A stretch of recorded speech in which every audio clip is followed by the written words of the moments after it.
Mateus, capítulo 13, versículo 31 e 32, diz assim: outra parábola lhes propôs, dizendo: o reino dos céus é semelhante ao grão de mostarda que o homem, pegando nele, semeou no seu campo, o qual é realmente a menor de todas as sementes, mas crescendo é a maior das plantas, e faz-se uma árvore, de sorte que vêm as aves do céu e se aninham nos seus ramos. Amém? O capítulo 13 do livro de Mateus, ele contém 7 parábolas. Dessas 7 parábolas, nós vamos falar as 7 na sequência. Eu incluí mais uma que não tinha no livro de Mateus, que fala daquele que planta, ele vai dormir, e Deus dá o crescimento sem ele saber como. Lembram dessa? Nós falamos aqui já da parábola do semeador, nós falamos dessa outra parábola que não está aqui em Mateus 13, que é daquele homem que planta e ele vai dormir e não se preocupa, porque Deus dá o crescimento da planta. Aí vem a erva, depois a erva se torna uma planta e depois ela cresce, frutifica, e aí já é chegada a hora da colheita. E depois nós voltamos para Mateus capítulo 13, que nesse capítulo 13 Jesus fala de um homem que plantou no seu campo boa semente. E aí depois os trabalhadores, eles olham para o campo e viram que sementes de joio foram plantadas no meio daquela plantação dele. E eles vão falar com o patrão, eles falam: Senhor, o senhor não plantou boa semente? Ele fala: isso foi um inimigo. O inimigo veio de noite e semeou o joio no meio do trigo. E eles falam: Senhor, o senhor quer que nós arranquemos o joio? Ele fala: não, deixa crescer junto até o final, porque no final, na hora da colheita, nós vamos arrancar tudo. O joio nós vamos amarrar em feixe, vamos queimar no fogo, e o trigo nós vamos juntar no nosso celeiro. É o que ele fala. Então nós vimos uma sequência de 3 mensagens falando de plantio e falando de colheita. A primeira mensagem é a parábola do semeador, que nós já vimos, que fala que ali Jesus, ele fala que um semeador saiu a semear. Ele fala que o semeador é aquele que prega a palavra de Deus. E o campo são ali naquela primeira parábola, os campos, os diferentes solos, são os corações dos homens, que alguns solos não vão frutificar e um solo finalmente frutifica. Então Jesus fala que tem uma série de pessoas que vão receber essa semente, a maioria delas não vão frutificar, essa semente não vai dar fruto, mas tem um tipo de coração que quando cai a semente no coração dela, aquele coração brota. E Jesus está falando dessas parábolas, todas elas dizendo a respeito do reino de Deus ou do reino dos céus. Ele fala: o reino de Deus é semelhante, aí ele conta a parábola. O reino dos céus é semelhante, aí ele conta uma parábola. Ou às vezes ele fala, como no caso dessa parábola, se você ler lá em Marcos, no capítulo 4, essa mesma parábola, ele fala assim: a que eu compararei o reino dos céus? O reino dos céus é semelhante a um homem que pegou uma semente de mostarda. Jesus está ensinando para nós o que é o reino dos céus. O reino dos céus é algo que a maioria das pessoas naquela época não tinham condições de compreender. E hoje para nós muitas vezes é difícil isso. O reino dos céus é um reino onde os súditos estão esperando o rei voltar. O rei estabelece o reino, ele vai embora para voltar depois. É isso que ele fala. Enquanto ele não volta, os seus súditos de verdade, eles vivem a realidade, que esse rei é real, que esse rei vai voltar. E os súditos começam a viver esse reino no coração, na vida, crendo que quando o rei voltar, ele vai encontrar os corações preparados para que ele reine sobre eles. É isso que Jesus fala. Nós vamos mais para frente falar da parábola que quando Jesus conta a parábola das minas, e ali fica muito claro, quando ele volta, ele vai encontrar uma categoria de pessoas que não queria que ele reinasse sobre eles. Eles vão falar: não, nós não queremos que este reine sobre nós, mas eles estão dentro do reino, porque o reino de Deus está no mundo. Jesus disse: o reino dos céus, o reino de Deus está entre vós, está no mundo. Quando ele veio, ele trouxe a realidade do reino de Deus para o mundo. Então o mundo hoje experimenta a realidade, a presença do reino de Deus. E Jesus começa a contar parábolas para nós entendermos. Então a primeira parábola sobre semeadura, ele fala: o reino de Deus, como que funciona? Funciona com o homem lançando sementes, funciona com o homem pregando a palavra de Deus. E essa semente, ela vai caindo em corações. Alguns corações não frutificam, porque não entende. não compreende. E aí ele não frutifica. O outro, porque o fogo é de palha. Ele é muito animado no começo, mas depois vem as perseguições, a pessoa não suporta. Ela não entendeu direito o que era o evangelho, ela desanima. Uma terceira parte, a pessoa está preocupada com os bens desse mundo, com as riquezas, e isso não deixa a palavra de Deus crescer no coração dela. Mas uma última parte, no reino de Deus, tem um solo que quando cai a semente, ali frutifica. E aí depois Jesus, numa outra parábola, ele fala na sequência, ele fala, e como que funciona isso? O reino dos céus funciona assim, a semente ela cai, ela cresce, e não precisa ninguém se preocupar com isso, porque é Deus que dá o crescimento. Então quem vai dar o crescimento da semente no reino de Deus, é o próprio Deus. E aí depois, quando a gente pensa que está tudo bem, Jesus fala, não, mas eu tenho que explicar mais ainda. O reino de Deus não é só isso. O reino de Deus também, enquanto Deus está semeando a semente no coração dos homens, nós entendemos que o mundo é um grande campo. Agora ele não está falando mais de pessoas, ele está falando do mundo. Enquanto Deus está semeando, a hora que a boa semente está crescendo, vem o inimigo e semeia o joio no meio do trigo. Semeia aquilo que ele fala que são os filhos do maligno. Satanás também está fazendo um plantio. Jesus está falando, o reino de Deus, ele está ampliando o conhecimento. Você olha para esse reino de Deus que é o mundo todo, você vai ver as sementes de Deus brotando e você vai ver umas coisas esquisitas, com cara de evangelho. E aí você vai falar, Senhor, tem umas coisas estranhas aqui no meio. O Senhor quer que nós venhamos a combater? O Senhor quer que a gente venha tirar essas coisas do meio do reino de Deus? Ele fala, não mexe com isso.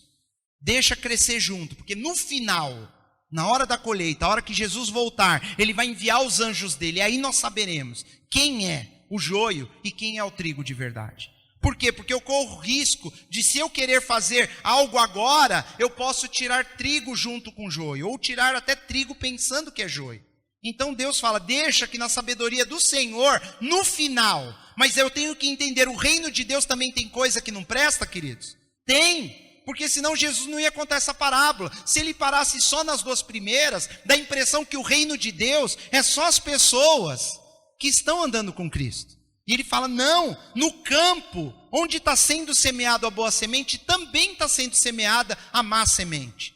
Tem pessoas falando em nome de Deus, em nome de Jesus, que fazem parte do reino de Deus.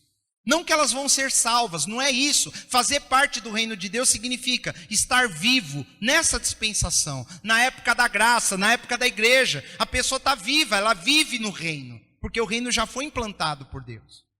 E aí nós ficamos meio assim, caramba, que estranho, né? Ele falou, o reino de Deus é isso. Um inimigo vem e semeia no campo daquele semeador. O semeador é Deus. Deus semeia a boa semente, mas o inimigo vem também e semeia uma má semente. E os dois frutificam, os dois. O solo bom, do mesmo jeito que frutifica uma boa semente, o solo bom também pode frutificar uma má semente. Ou então, por que aquele solo, lá no começo da parábola, ele estava cheio de espinhos? Por quê? Os espinhos cresceram, uma má semente, e os espinhos sufocam a semente do semeador. E aí nós começamos a entender que tinha uma terra cheia de pedras. Quem que colocou aquelas pedras? Por que aquele solo não foi tratado? Nós não sabemos. Mas nós sabemos que existe um poder de semeadura que vem do alto, que vem de Deus, e existe uma semeadura maligna no meio do reino de Deus. O reino de Deus é isso que Jesus falou. E agora Jesus fala para nós, no versículo 31, outra parábola lhes propôs. O reino dos céus é semelhante ao grão de mostarda. Ele continua falando do reino dos céus. E nós já vimos que o reino dos céus não são só coisas boas que acontecem nele. Acontecem coisas ruins. No final do reino dos céus, lá no final quando Jesus volta, o joio será arrancado e será queimado no fogo. Antes de entrar o reino de Cristo na terra. O reino dos céus termina com a vinda de Jesus. Lógico, termina dessa forma que nós conhecemos. E aí ele começa a reinar fisicamente. Mas antes dele vir fisicamente, vai ter uma separação do que é bom e o que não é bom no reino dos céus. Então eu posso dizer que o reino dos céus, nesse momento, são pessoas que amam a Deus e pessoas que não amam a Deus de verdade, fora aqueles que são incrédulos. Ainda tem isso. O joio não é uma pessoa que não crê em Deus. O joio é alguém que você olha para ele, ele parece muito ser crente. Mas Deus sabe que não é. Deus. Talvez a pessoa nem saiba se é ou se não é. E eu não estou falando de pessoas, eu estou falando no mundo, eu estou falando de ministérios, eu estou falando de igrejas, e nós podemos levar individualmente também. Mas não dá para eu determinar agora, quem é joio agora, não é assim que fala a pergunta. É lá no final, quem que Deus vai mostrar para nós que era joio? E quem que era o trigo de verdade? É no final, agora não adianta. Senão vai começar igual os irmãos estavam outro dia. Mas calma aí, o joio pode virar trigo? O trigo pode virar joio? Os irmãos lá discutindo isso lá na terça-feira, né, na casa, me contaram. Virou uma polêmica. Não, porque eles não entenderam a parábola. A parábola não está falando de um indivíduo que é joio hoje e amanhã pode virar trigo. Não, ele está falando que lá naquele dia nós vamos tomar um susto. Porque os anjos vão separar algumas pessoas e vão lançar no fogo. E aí você vai entender que aquelas pessoas eram joio. Mas é lá no final que nós vamos saber. Agora não dá para definir. Não existe joio virar trigo e trigo virar joio. Existe assim, no final, alguns serão trigo e alguns serão joio. O que importa é o fim. A parábola está focada no reino, não no indivíduo. Alguns ministérios ensinam engano, esse ministério é joio. Qual a forma desse joio virar trigo? É mostrando a verdade? Sim, então, deixando de existir? Eu não sei, mas não é isso que Jesus está falando. Ele está falando assim, queridos, preste atenção. Por que as coisas no meio cristão são do jeito que são? Porque tem o mal no meio.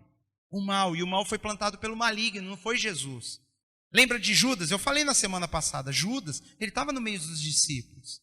Ele ali, claramente ele era o joio ali, claramente ele foi plantado pelo maligno. Jesus falou que, a Bíblia revela para nós que Satanás entra no coração dele, ele vai e entrega a Jesus. Aquele ali no final da vida dele se revelou joio. Nós não sabemos, no meio do caminho não dá para saber, porque nós não sabemos o trabalhar de Deus. Nós não sabemos o que Deus está fazendo em cada coração, nós não sabemos. Então hoje às vezes eu vejo um irmão falando mal do outro, um irmão sendo desonesto, e eu não sei, às vezes é um trigo que ainda não amadureceu. Vocês estão me entendendo, querido? Eu não posso julgar, o cara é mentiroso, então ele é joio? Não sei. Às vezes o irmão que não é mentiroso é joio. E como eu vou saber? Só no final. Só no final. Se houver arrependimento, a pessoa é trigo, se não houver é joio, é simples assim. Isso dentro do povo de Deus.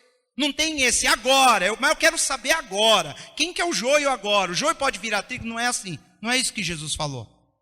Ele falou que no final, as pessoas questionaram, Senhor, tem joio no meio. Dá para perceber que tem? Dá, mas nós não sabemos quem é e quem não é. Então não mexe com isso agora. É o que Jesus falou, não mexe, não debate, não interessa. Deixa para o final, isso é coisa de Deus e dos anjos. Ele vai ver no final quem é, quem não é e tira. Vocês estão entendendo, queridos? Se nós formos queimar a cabeça com isso, nós vamos desviar o que Jesus falou. E nós não vamos chegar a conclusão alguma. Amém? E aí, por que eu estou falando tudo isso de novo? Porque essa parábola também é enguiçada, quase no mesmo nível, se não for mais. Essa é mais enguiçada, né? Enfim. As pessoas se perguntam, por que o universo cristão, o mundo cristão é tão complicado assim? Tem tanta mentira, tem tanta desonestidade, tem tantos crentes que se afastam, tem tantos líderes que caem, que se afastam, que negam a fé. Por quê? E aqui, queridos, vocês vão perceber o seguinte, até agora Jesus vinha falando de plantio. Na parábola do semeador, ele não fala que tipo de semente que o semeador semeava. Ele não fala. Ele não fala que planta que é, ele fala? Não. Na segunda que nós falamos, ele também não diz que tipo de planta. Mas na terceira, ele fala do joio e do trigo. E o trigo é uma representatividade do povo de Deus. O trigo é através do qual nós fazemos o quê? Quando você moe o trigo, ele vira o quê? Farinha. E com a farinha eu posso fazer o pão. Prepara, que semana que vem nós vamos falar também da outra parábola que fala do pão e do fermento, que é um pouco mais enguiçada ainda. Jesus ele vai aprofundando cada vez mais o entendimento daquilo que ele quer que nós compreendamos. Então, quando ele falou de trigo na parábola do joio e do trigo, ele já está querendo dizer o seguinte, o trigo dá um fruto que no final vira o pão, e o pão tem tudo a ver com Cristo, é o corpo de Cristo. O trigo é para fazer o pão, e o pão é o corpo de Cristo, é nisso daí que ele vai chegar. Agora, nessa parábola, o homem, ele não plantou trigo, ele plantou mostarda. E ele não plantou um campo, ele pegou ao grão de mostarda que o homem pegando nele, semeou no seu campo. Num primeiro momento, pode ser simplesmente uma gramática simples. Pode ser que ele pegou vários e semeou, e encheu o campo de mostarda. Mas a mostarda aqui, ela não mostra para nós que ele está falando das mesmas coisas e do mesmo sentido. Mostarda, você consegue fazer um pão com mostarda? Não, você pode temperar o pão, né? Deixar o pão amarelado. Mas a mostarda não é matéria-prima para fazer pão. Na realidade, a mostarda é matéria-prima para fazer o quê? Um tempero? Algo ardido que tempera, né? Eu, pelo menos, gosto muito de mostarda. Ela é um tempero. E, propositalmente, por que Jesus não usou aqui o trigo? Ele não falou de nada ligado àquilo que ele vinha falando anteriormente. Porque ele queria focar o exemplo do tamanho da semente e do tamanho da planta que ele vira. Aqui o foco já não é mais falar quem é de Deus e quem não é de Deus. Ele vai falar da questão do desenvolvimento. Ele vai mostrar para nós, ele fala, outra parábola lhes propôs dizendo, o reino dos céus é semelhante. Então tudo que você ver nessa parábola, tudo que nós virmos nessa parábola, ele está dizendo que é semelhante ao que acontece no reino dos céus. Ao grão de mostarda que o homem pegando nele, semeou no seu campo. O qual é realmente a menor de todas as sementes. E é interessante nós vermos isso. Por quê? Porque eu já vi muitas pessoas debatendo sobre isso, e você vai achar material na internet, pessoas falam, Jesus mentiu, Jesus falou errado. Por quê? Porque a mostarda não é o menor grão que existe. E não é de verdade, não é. Hoje, pelo menos. Né? Parece que hoje a menor semente que existe é do morango. Pois é, o morango, ele foi desenvolvido recentemente, nos últimos séculos. Ele foi uma obra de mexer com genética das plantas, com enxerto, e enfim, o pessoal mudou e desenvolveu na região, não era lá na região no Oriente Médio, foi para lá há poucos anos. Na época de Jesus, não tinha morango.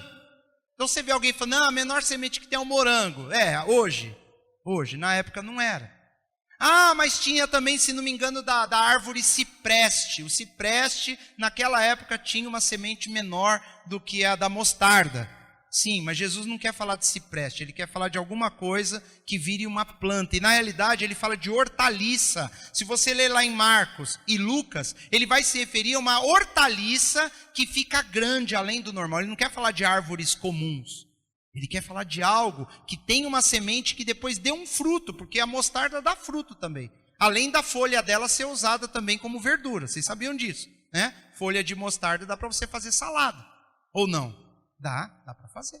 Né? E a semente, ela serve como condimento. Jesus, ele fala de uma hortaliça. Aqui em Mateus, ele não fala hortaliça, ele fala maior das plantas. Ele não falou maior das árvores. E nós temos que atentar para o contexto. Jesus, ele escolheu uma semente de mostarda porque dentre as hortaliças, dentre as plantas, ela é a menor semente e quando cresce ela fica a maior planta de todas. Ela é maior que o coentro, ela é maior que o açafrão, ela é maior do que mais? O que mais você lembra? Alface, ela é maior do que repolho, qualquer hortaliça. A mostarda é maior quando cresce e a semente é a menorzinha. É isso que Jesus pegou. Então se alguém um dia falar, Jesus falou isso, aquilo da mostarda, fala, meu irmão, vai ler direito. Vai ler. Não adianta, não tem como discutir com quem não quer acreditar, com quem não quer crer. Mas o que Jesus falou está extremamente correta. Era a menor semente das hortaliças da época. Não tinha conhecimento de nenhuma outra. E se ele fosse revelar, no futuro vai ter não sei o quê, meu irmão, não cabe essas coisas. Jesus vai falar do que é a realidade da época. Amém? Essa parte tranquilo para vocês, né? Então ele fala que o reino dos céus, ele começa como uma pequena semente. É o que ele fala, que na realidade é a menor das sementes, mas crescendo é a maior das plantas. E aqui ele não vai dar explicação dessa parábola. Então ele está comparando. Em primeiro lugar, o reino dos céus, ele é comparado a algo pequenininho, que não tem importância, que não tem significado. E ele se coloca como ele próprio, a primeira semente que dá origem a algo que vai crescer mais do que os demais, que é o reino dos céus. Ele chama em uma certa passagem, ele fala para os discípulos, para eles não se preocuparem. Ele fala, por que vocês se preocupam? Ó pequeno rebanho. Ele fala para os discípulos, por que se preocupar? Ó pequeno rebanho. Ele está querendo falar do cuidado que Deus tem por nós. Nós somos pequenos, é o que ele está falando para os seus discípulos. Pequeno rebanho, mas ele manda aquele pequeno rebanho, ide por todo o mundo e pregai o evangelho a toda criatura. Ele manda ir pelo mundo todo. É algo que começou pequeno, uma única semente. Aquela semente, de novo, o conceito de cair na terra, de morrer e nascer algo maior do que foi plantado. Essa semente é o início do seu ministério, é Cristo, é Ele mesmo colocando o primeiro que se converteu, o segundo que se converteu. Começa pequeno e isso vai crescendo. E é interessante que ele fala que crescendo é a maior das plantas. É a maior das plantas. E ele fala, e faz-se uma árvore. E nunca um pé de mostarda se faz uma árvore. Nunca. Ele sempre vai ser uma planta, por maior que seja, por mais alto que seja. Você vai encontrar algumas pessoas dizendo que lá no Oriente Médio a mostarda é diferente, que ela forma uma árvore e não sei o quê, mas para mim mostarda é mostarda, meu irmão. Mostarda, onde você plantar, vai nascer mostarda. Talvez eles quiseram dizer que Jesus estava se referindo a um outro tipo, mas não é esse o foco. Vamos pegar o foco do que Jesus falou. É uma planta grande, é uma planta que ela não tem tronco. Ela não tem o lenho, como se diz que é o tronco da árvore. Não tem galhos. É uma planta. Todo mundo já viu hortaliça. Hortaliça, se você pendurar alguma coisa nela, ela enverga, não é? Os talos da hortaliça, eles são ramos. Não são galhos. Tanto que ele fala aqui, mais para frente. Faz-se uma árvore, de sorte que vêm as aves do céu e se aninham nos seus ramos. Não nos seus galhos. A árvore tem galho. Tem ramo também. Mas o passarinho não se aninha no ramo se tem galho, você concorda? Tem que pensar tudo isso quando lê essa parábola, tem que ir muito além. Muito além. Porque ele está comparando, da maior planta, ela se faz uma árvore. Então, provavelmente, é algo anormal, é algo não esperado, porque uma hortaliça não deveria virar uma árvore. Ela é uma planta, que só tem ramos. Não era para abrigar pássaros, não é normal, é algo anormal. E voltando na parábola imediatamente anterior, o normal quando você planta trigo no campo é dar trigo. E aí quando você vê joio, você está vendo algo anormal, fora do normal. Não é normal ter joio no meio do trigo. E eles se assustam. Senhor, aconteceu algo estranho, tem joio. Ele fala, aconteceu, mas isso é o inimigo que plantou. O inimigo que semeou enquanto nós dormirmos. Enquanto nós dormíamos, o inimigo veio e semeou. Então esse pé, essa planta de mostarda, ela se faz uma árvore. É muito estranho. Como? Como que uma planta se faz árvore? Se transforma numa árvore. Cresceu mais do que deveria. Tomou uma dimensão maior do que era para ela ter. E Jesus está falando, isso é o reino dos céus. Crescendo é a maior das plantas. E faz-se uma árvore, de tal sorte que vêm as aves do céu e se aninham nos seus ramos. As aves vêm e se aninham nos seus ramos.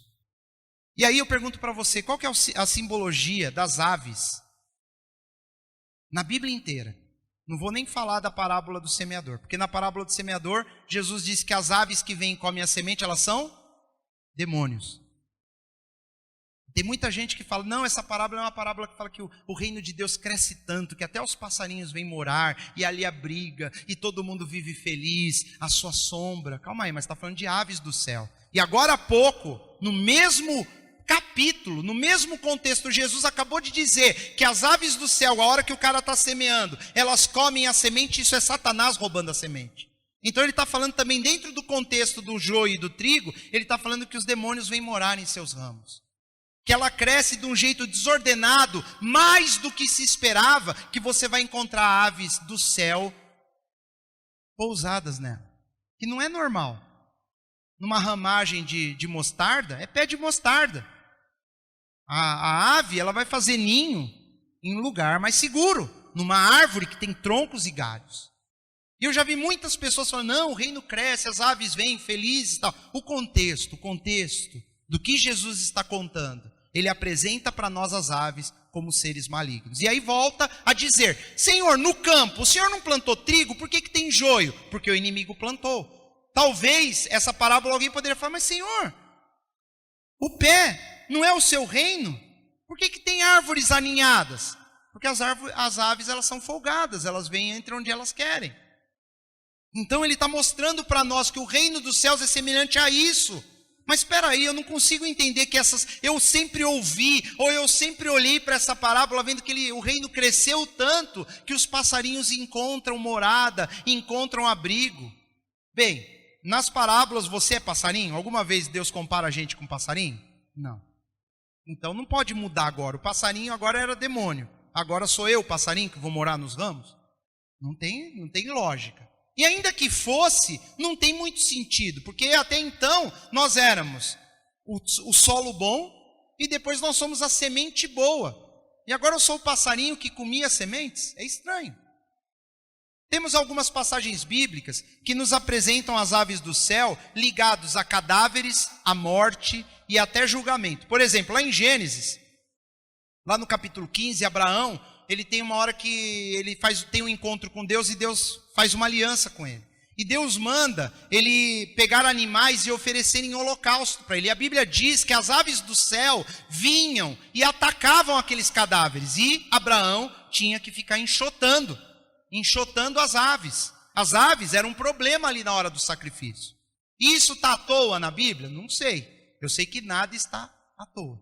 Tudo que a Bíblia nos mostra é um sentido. José do Egito, ele esteve dentro de uma prisão. E lá na prisão tinham 2 empregados do faraó, que eles foram presos. Os 2, o copeiro do faraó e o padeiro do faraó. Os 2 foram presos. E lá dentro da prisão, os 2 tiveram um sonho. E os 2 acordaram preocupados com o sonho. E quando José ouviu o sonho deles, José interpretou. O primeiro sonhou, o copeiro, ele sonhou que ele pegava uvas, exprimia uvas numa taça e dava para o faraó, e o faraó bebia. E ele falou, esse sonho significa que daqui 3 dias você vai ser liberto e você vai voltar a servir o faraó. Mas o padeiro, ele sonhou que ele tinha na sua cabeça 3 cestos de pães que ele tinha feito. Ele tinha feito, segundo a Bíblia, dá a entender que ele fez um monte de pão diferente. Fez rosca, fez bisnaga, fez bengala, ele fez um monte de coisa, estava tudo cheio. Mas o último, o de cima, ele disse que era branco, o cesto, e as aves do céu atacavam os pães. E José falou, isso significa que você vai morrer. Daqui 3 dias, você vai morrer. José interpretou o sonho porque aves atacando os pães que estavam sobre a cabeça dele significa morte. Significa num sonho, né? E essas aves no sonho, José entendeu que Deus estava mostrando que ele ia morrer. Você não vai ver ave ligada a nada bom dentro de um contexto significativo. Quando Deus quer representar algo para nós, quando Ele quer interpretar algo simbolicamente, as aves, elas sempre estão ligadas a coisas malignas. Por exemplo, Davi e Golias, quando eles vão se enfrentar, Golias vira para Davi e fala assim, eu vou dar o teu corpo para as aves do céu comerem. E aí Davi revida, ele fala, eu vou em nome do Senhor dos Exércitos contra você e eu vou jogar o seu cadáver para as aves. Tá os 2 brigando, e quem que vai comer o cadáver? Aves. As aves na Bíblia, elas sempre estão ligadas a algo ruim. Você vai ver inúmeras passagens dizendo que o cadáver ficará exposto e as aves do céu e as bestas feras da terra comerão. Nós vemos lá, por exemplo, a descendência de Saul, quando Davi toma o poder e alguns filhos de Saul, alguns descendentes de Saul são mortos. Mostra lá uma mulher que ficou de noite cobrindo os corpos dele para que as aves dos céus não atacassem.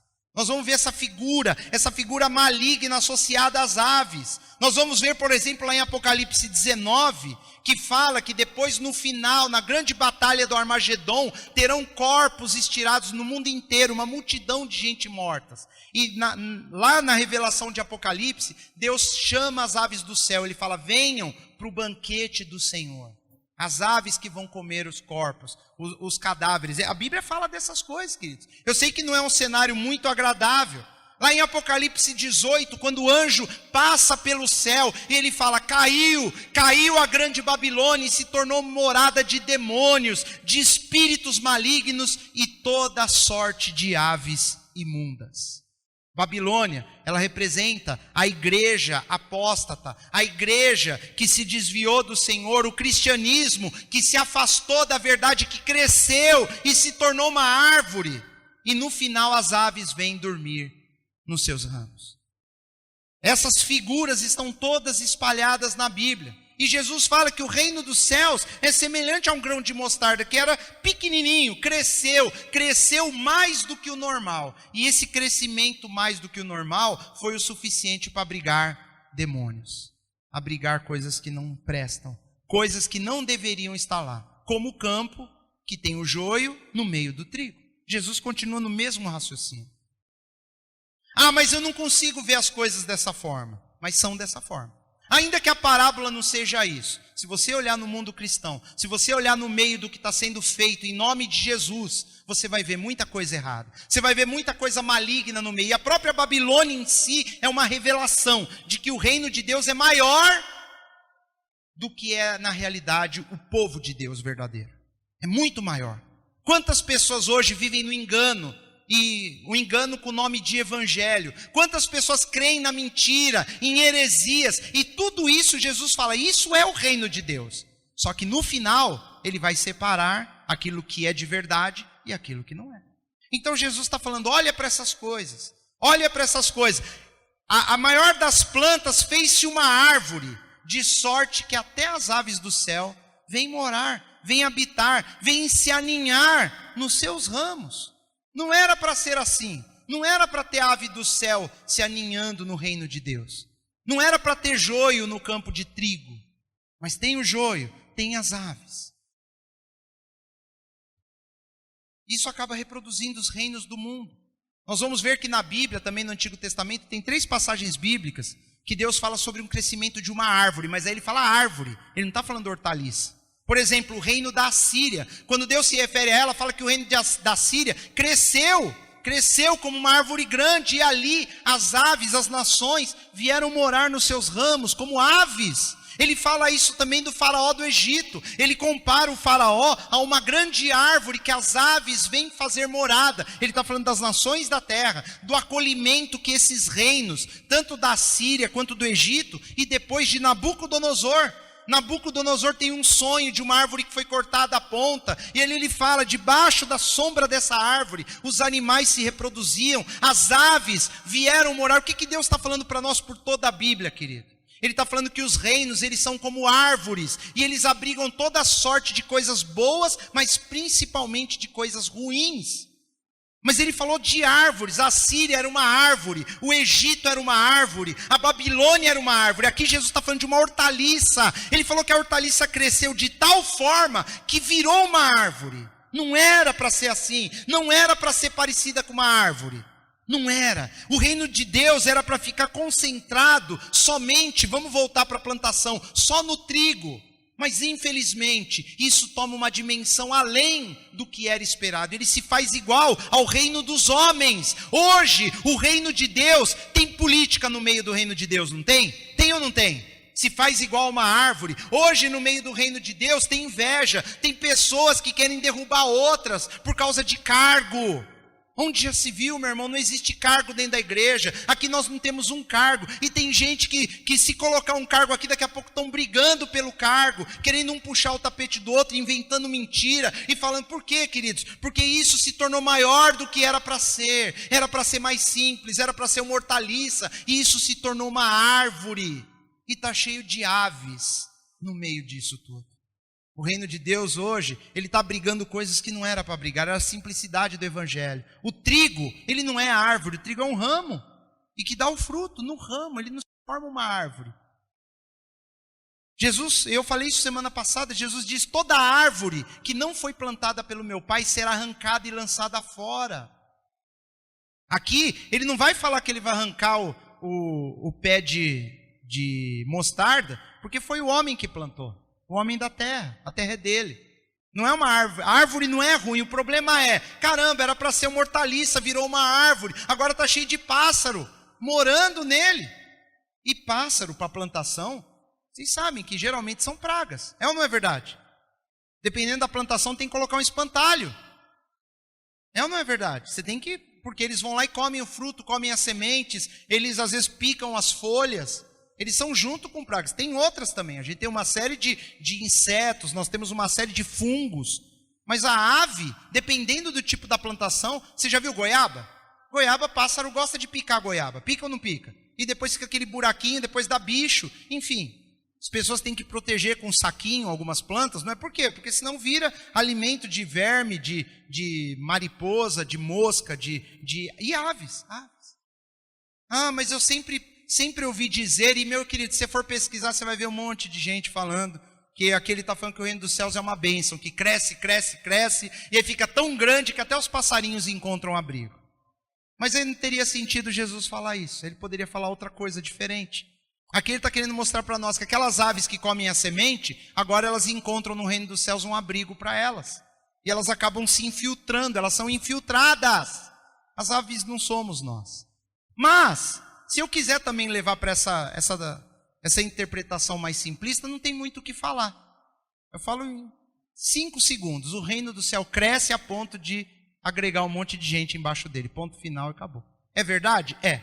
Só que a árvore diz, a ave, quando Jesus fala da ave, ele está falando coisas que não eram para estar lá, ruins. As aves, elas representam o maligno na Bíblia. Eu mostrei algumas passagens que talvez nos dê base para isso. De uma forma ou de outra. O que nós temos que questionar em todo o tempo na nossa vida, quando nós imaginarmos o reino dos céus? Primeiro, quem ou o que é a fonte da nossa fé? Quem ou o que é essa fonte? É a Bíblia? É a palavra de Deus? Amém. Nós temos que pensar. Não, eu creio em tradições, eu creio em pensadores, eu creio em filosofias. Espera um pouco. Qual é a base, a fonte da nossa fé? A fonte da nossa fé é a Escritura. E o reino dos céus se baseia em pregar a palavra de Deus. O semeador saiu a semear. E a semente era a palavra de Deus. Foi o que Jesus falou. Qual é a semente que está sendo plantada? Essa semente, a palavra de Deus. É uma semente que ela pode dar frutos no coração bom, no solo bom. É Deus que planta essa semente. A segunda pergunta que nós temos é quem ou o que seria o único motivo da nossa salvação? Qual é o motivo? Por que nós somos salvos? Eu sou salvo porque eu me tornei uma boa pessoa, eu sou salvo porque eu nunca fiz mal para ninguém, eu nunca fiz nada de errado, eu sou salvo porque eu frequento tal ministério, eu sou salvo porque eu vou em tal religião. Essas são as aves, esse é o joio, que está sendo ensinado, que está sendo divulgado. Na realidade, o único motivo da nossa salvação é a morte substituta de Cristo na cruz. É por causa do que Ele fez. Porque se for basear no que nós fizemos, mesmo que você ainda não consiga aceitar que você é pecador e precisa de perdão, você é pecador e precisa de perdão. O problema é que você não reconhece. Eu não reconheço. E se eu não reconheço que eu sou pecador e preciso de perdão, eu não tenho salvação. Se eu me acho melhor que os outros, ele precisa, eu não. Eu já me arrependi. Se você já se arrependeu também, está certo. É ou não é verdade? Se eu já me arrependi, está resolvido o meu problema. Mas o problema é que tem muita gente que não se arrepende. Acha que não, eu sou bom, sempre fui bom, sempre quis o bem. Eu sempre tive Deus no coração. Nós temos que entender essas coisas que vão importar. Verdadeiramente hoje, conhecendo o que você conhece, conhecendo a palavra de Deus, você consegue olhar para você mesmo, eu consigo olhar para mim, e eu consigo ver que eu sou digno de misericórdia somente. Que eu sou errado, que eu peco, que eu sempre pequei. E antes, quando eu acreditava que eu era amigo de Deus, a Bíblia diz que eu era inimigo. Enquanto eu não aceitar essas coisas, queridos, eu ainda não sei em que fase do meu caminhar espiritual eu estou. Mas eu sei que ainda eu não conheço a Deus. Eu não nasci de novo. Eu não faço parte ainda do trigo do Senhor. E a terceira pergunta, que é a mais importante de todas. Para você, Jesus é Deus? Tem gente que não acha que ele não é Deus. Não, Jesus é mais um profeta. Jesus foi uma boa pessoa, ele ensinou boas coisas, ele é só o Filho de Deus. Ele não é Deus, como diz lá em João, que no princípio ele estava com Deus e ele era Deus. Não, eu acho que Jesus é um pouco menos que Deus. Então, queridos, nós temos que estar com essas 3 perguntas em dia. Entendendo o seguinte, o reino dos céus vai ter só gente boa? Até Jesus voltar, não. Antes da vinda de Jesus vai ter joio no meio do trigo. Antes de Jesus voltar, nós vamos ver que esse ministério, esse reino cresceu demais. E hoje tem árvore, tem aves vivendo como se fosse uma árvore para ela se sentir à vontade. E não é. É só uma planta, é só uma hortaliça, que as aves estão também habitando. Então vai ter muita ave no meio disso tudo. O reino dos céus, ele é para todas as pessoas? Sim, ele é. Aquele que crer e for batizado, a Bíblia diz que será salvo. A semente tem que ser semeada, sim. Mas ela tomou uma dimensão tão grande que hoje tem coisa estranha no meio.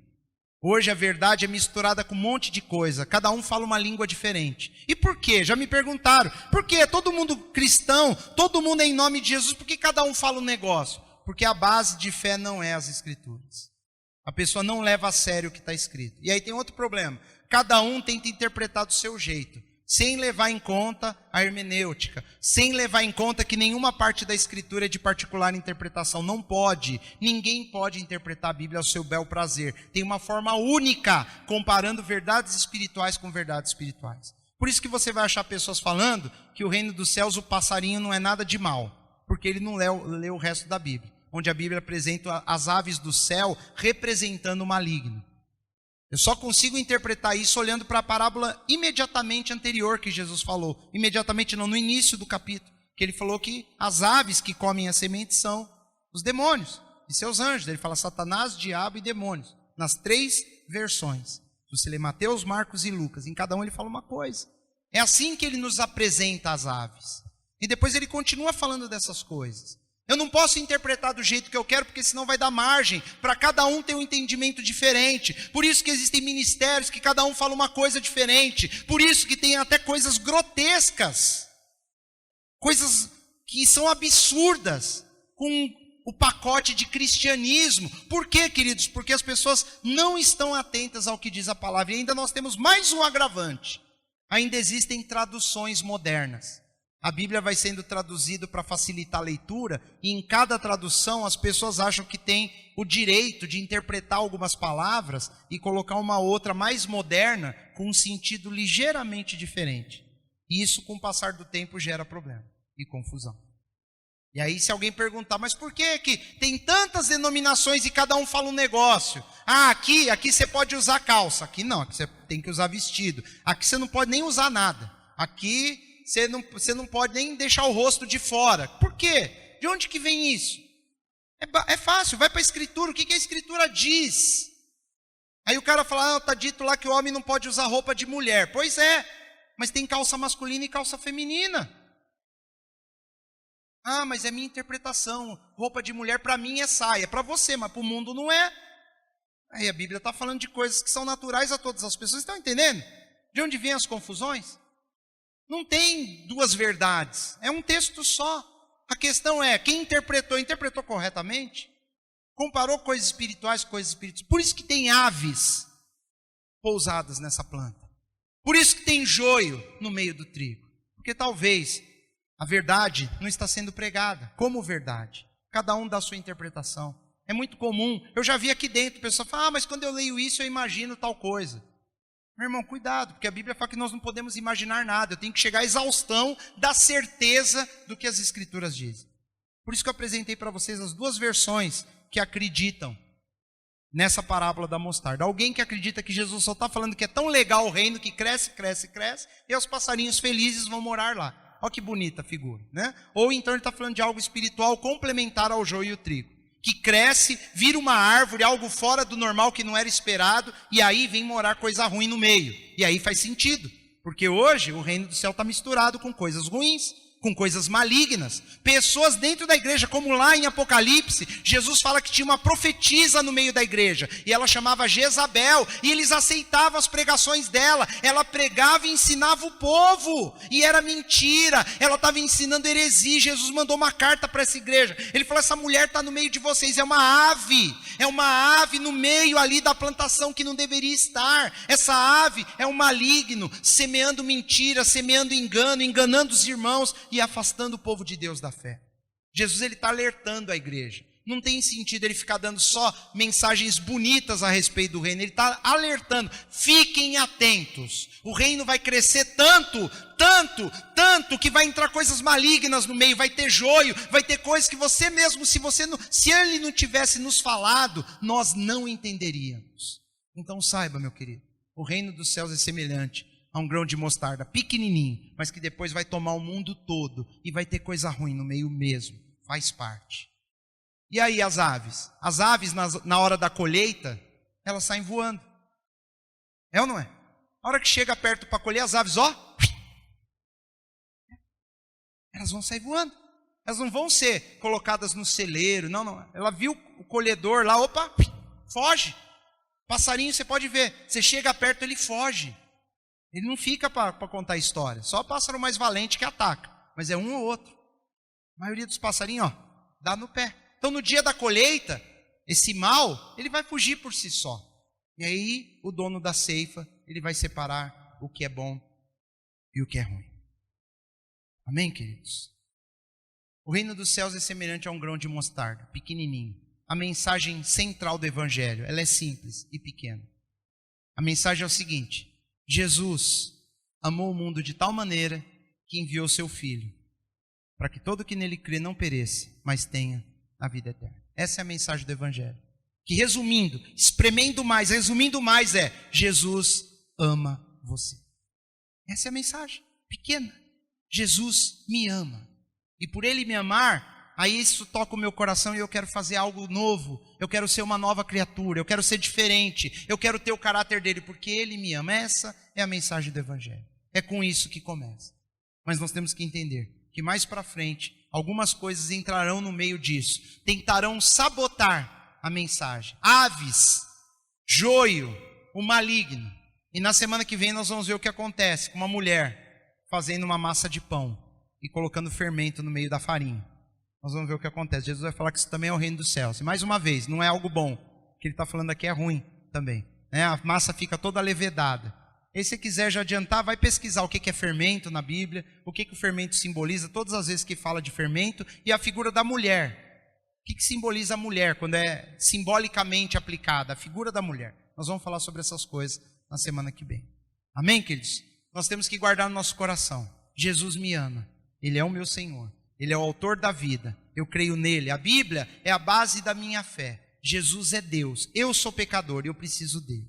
Se você crê nessas coisas, Jesus é verdadeiramente o seu Senhor. E você, até o final, Jesus diz, aquele que perseverar até o fim, esse será salvo.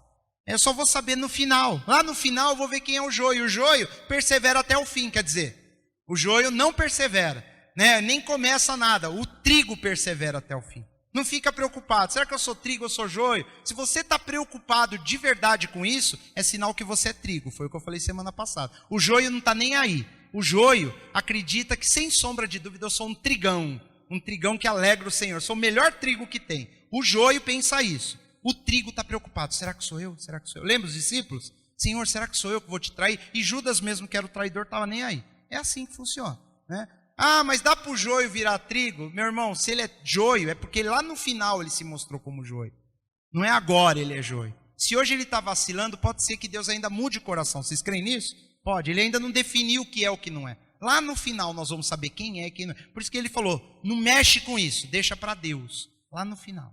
Não tem nada a ver com predestinação, com pré-eleição. Não tem nada a ver com isso. Tem a ver com decisões que a pessoa vai tomar e lá no final ela vai dizer não. Mesmo estando no meio do povo de Deus. Amém?